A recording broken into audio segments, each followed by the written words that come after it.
যেতে টঙ্কা খরচ হব মু দেব ମୋ ପାଖରେ ବହୁତ ପଇସା ଅଛି। ହଁ ଆଉ ତମେ ଜମା ବ୍ୟସ୍ତ ହନି ତମ ସ୍ୱାମୀ ନିଶ୍ଚିତ ଭଲ ହେଇଯିବ ତମ ସ୍ୱାମୀକୁ ଭଲ କରିବା ଦାୟିତ୍ୱ ଡକ୍ଟର ମଜୁମଦାରଙ୍କର ସେ ତ ଡକ୍ଟର ନୁହନ୍ତି ସାକ୍ଷାତ ଈଶ୍ୱର।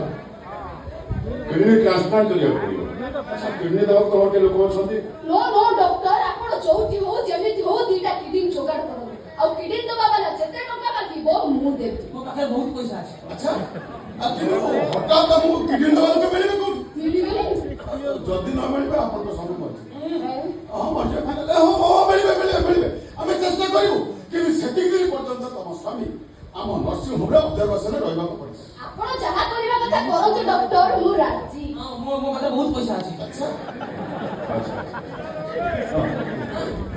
ଭାଉ ବ୍ୟସ୍ତ ହନି ଏଠିକି ଯିଏ ଆସେ ସେ ଭଲ ହେଇକି ଯାଏ ଫୁଲ ଗ୍ୟାରେଣ୍ଟି। ସାର୍ ଗୋଟେ କଥା କହିବି ମୋ ସ୍ୱାମୀଙ୍କର ଚେହେରାଟା ନା ଆଗରୁ ଚିକେନ ମଟନ କୁକୁଡ଼ା କୁକୁଡ଼ା ଅଣ୍ଡା ଫଣ୍ଡା ଛେଳି ନେଳି ଖାଇ ପୁରା ହାତୀ ଭଳିଆ ଥିଲା ମୋ ପାଖରେ ବହୁତ ପଇସା ଅଛି। ହେଲେ ଫିଟ୍ ଏଜ୍ ହବ କିଛି ନ ଖାଇ ନ ପିଇ ତାଙ୍କ ଚେହେରାଟା ଝୁଣ୍ଟିକା ପରି ହେଇଯାଇଛି ଆପଣ ତାକୁ ଖବର କରିଦିଅନ୍ତୁ ଡକ୍ଟର ଯେତେ ଟଙ୍କା ଖର୍ଚ୍ଚ ହବ ମୁଁ ଦେବି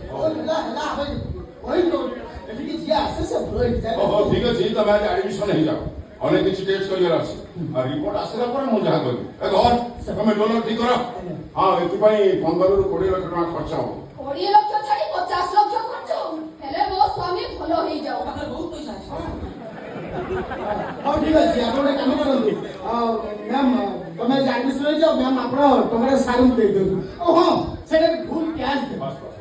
ଏଇ ନିଅନ୍ତୁ 10 ଲାକ୍ସ ଅଛି ଆଉ ବାକି 10 ଲାକ୍ସ ମୁଁ ବ୍ୟାଙ୍କରୁ ଡ୍ର କଲା ପରେ ଆପଣଙ୍କୁ ନାଇଁ ନାଇଁ ମତେ ସାର ବହୁତ ପଇସା Come ଅଛି। on, come on, come on.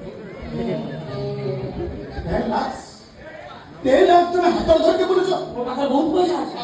ଏବେ ଧବନ ଏମାନଙ୍କର ନାଁ ଠିକଣା ଏଣ୍ଟ୍ରି କରି କ୍ୟାବିନେଟ୍ ଆଡମିସନ କରିଦିଅ ପେନ୍ ହଉଛି ଗୋଟେ ଇଞ୍ଜେକ୍ସନ ଦେଇଦେବି। Thank you.